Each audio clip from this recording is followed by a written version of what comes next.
Making pot brownies is a relatively simple process, but it does require some advanced preparation. The first step is to acquire cannabis butter or oil, which can be made by infusing butter or oil with decarboxylated cannabis. Decarboxylation is a process that activates the THC in cannabis, making it psychoactive.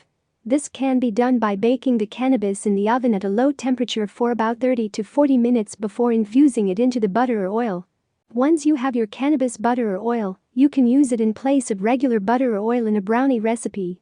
A simple recipe for pot brownies would be: ingredients: a half cup of cannabis butter or oil, 1 cup of sugar, a half cup of cocoa powder, a half teaspoon of vanilla extract, 2 eggs, a half cup of all-purpose flour, 1/4 teaspoon of salt.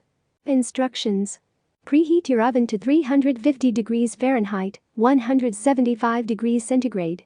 Grease an 8x8-inch baking dish. Melt the cannabis butter or oil in a saucepan over low heat. Remove the pan from heat and add the sugar, cocoa powder, and vanilla extract. Stir until well combined. Add the eggs one at a time, stirring well after each addition. Stir in the flour and salt until just combined. Pour the batter into the prepared baking dish and bake for 20 to 25 minutes, or until a toothpick inserted into the center comes out clean.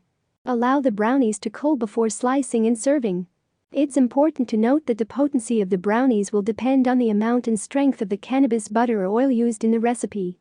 It's also important to start with a low dose and see how you react before consuming more. Also, it's important to keep in mind that cannabis laws and regulations vary widely by state and country.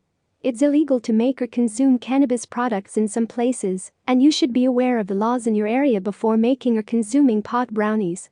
In conclusion, making pot brownies is a simple process that requires cannabis butter or oil and a basic brownie recipe.